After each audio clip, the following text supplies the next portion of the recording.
Morning, everyone.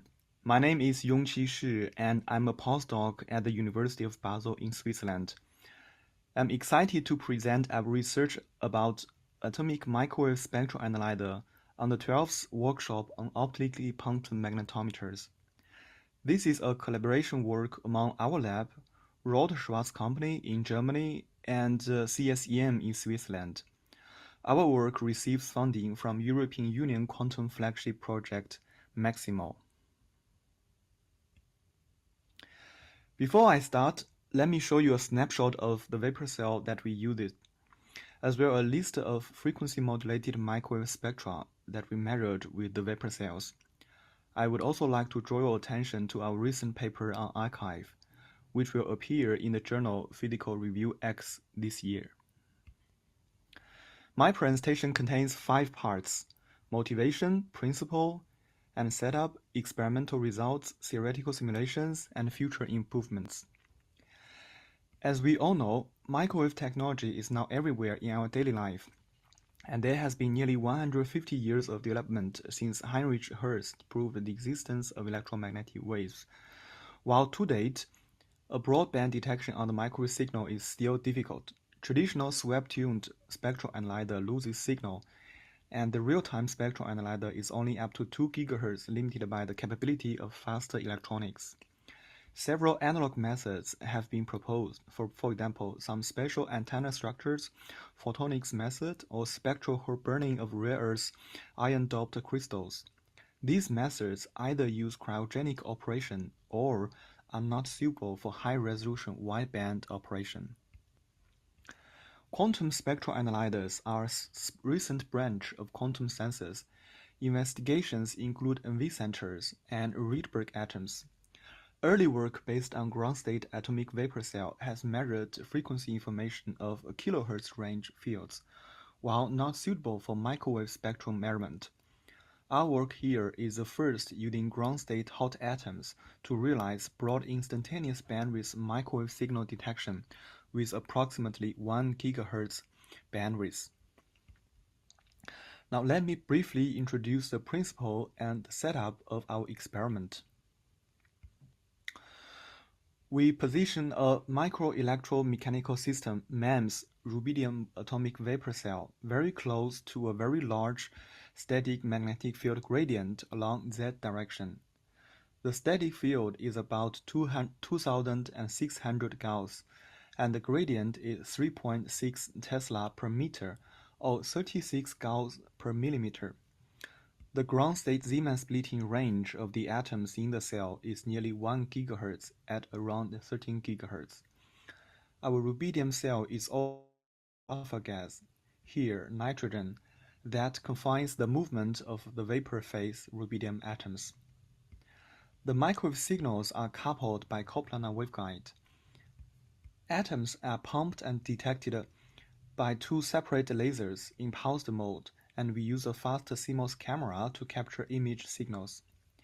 In this case, local rubidium atoms are like multiple frequency discriminators for different microwave frequency component, and here is a spectra of frequency modulated signal. We use 3 rectangular MEMS cells in different measurement chamber dimensions. They all feature a ultra-thin sidewall about 200 micrometer, so as to get a near-field coupling to the coplanar waveguide. We measure the nitrogen pressure for each of them separately, and these cells are fabricated by anodic bonding on a patent silicon wafer and 2 customized glass layers. Here is a close-up photography of the core elements of our setup. We use the thermistor to monitor and stabilize the temperature of the vapor cell. The cell is put right above the signal trace of the coplanar waveguide, and they are both very close to the big surface of the magnets to get the maximum gradient. Here is an approximate representation for the energy structure of the atoms at 2,600 Gauss static fields. We mainly work with the Psi 1 and Psi 8 states. Our atomic spectral analyzer is in a pulsed mode. We first pump atoms with a sigma minus beam to build population imbalance between psi 1 and psi 8 state, then turn on the microwave for some microseconds to modify this population imbalance, and then a pi-polarized probe beam to detect the new population of psi 1 state. With absorption imaging method, we are able to measure an image of optical depth change due to the microwave. Now let me show you some experimental results. We first measure the image signal for a single-tune microwave signal. The results show a thin line structure follow a constant magnetic field along y direction. We use Gaussian fit to find the peak position of this line, as well as the line width. We then scan the microwave frequency and obtain a list of peak positions. Through this frequency calibration measurement, we find that our field gradient is pretty linear over the whole range.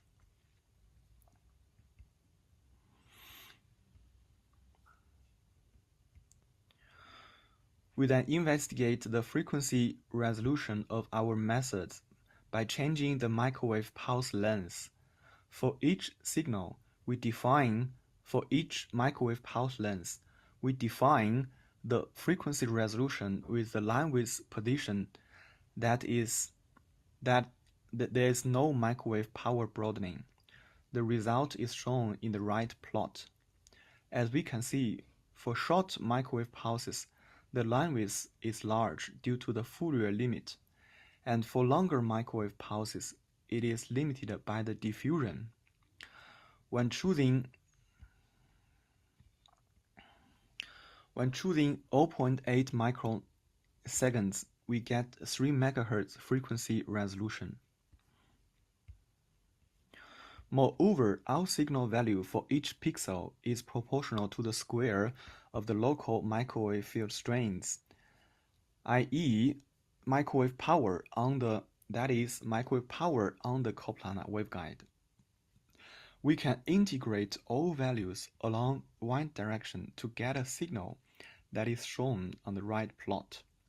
So the sensitivity for this single-tune signal is -23 dBm, and the photon short noise limited sensitivity is -24 dBm when considering the signal-to-noise ratio of 1. And the power linearity in our experiment is around 13 dB. So to investigate the maximum instantaneous bandwidth, we used 10 mm by 10 mm cell, and we measured 970 MHz splitting between two microwave signals that are measured close to the edges of the 10 mm cell. Analyzing measurements with all three cells, we find that frequency resolutions are reversely proportional to the buffer gas pressure, which is true due to the diffusion process of rubidium atoms in the buffer gas. And the instantaneous bandwidth is ultimately determined by the cell length and field gradient. We now demonstrate the capability of our atomic spectral analyzer by performing two types of measurements. The first one is a multi-tune signal measurements, where we change the modulation frequency of a list of frequency modulated signal, FM signals, and they are in good agreement with the results performed by a commercial electronic spectral analyzer.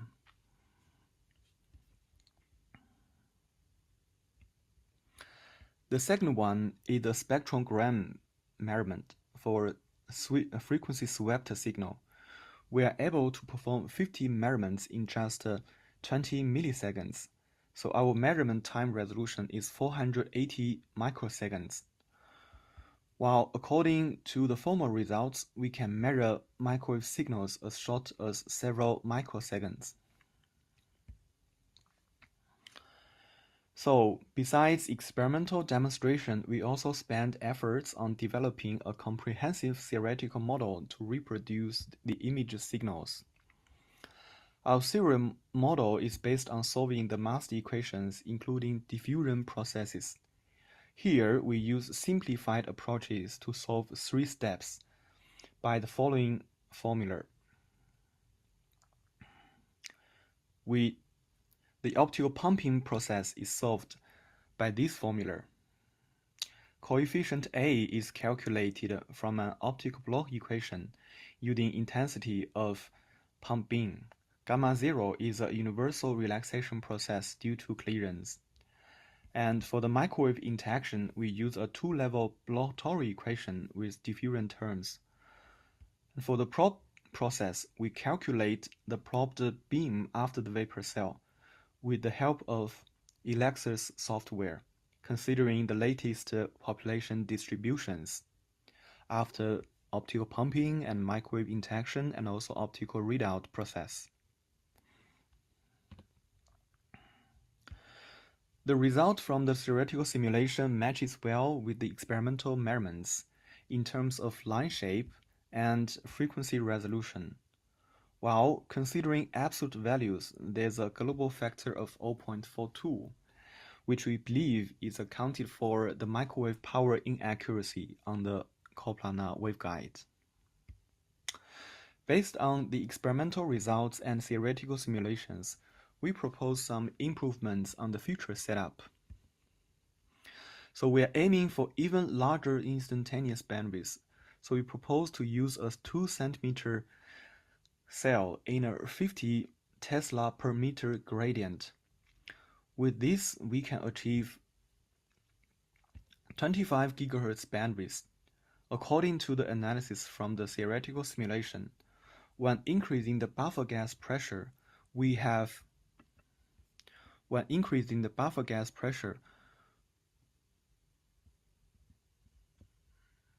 smaller line widths while also bad sensitivities. While increasing microwave pulse time, we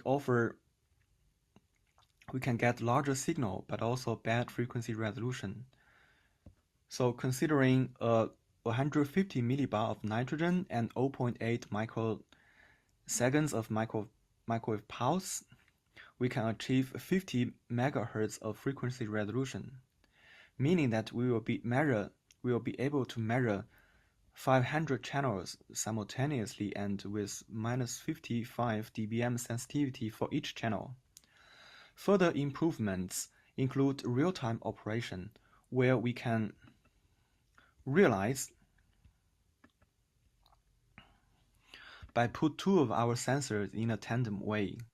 We also propose to use a pre-calibration method to solve the problem of frequency ambiguity. Moreover, Faraday imaging is also a good direction since we can use much larger probe power so as to get a much better sensitivity.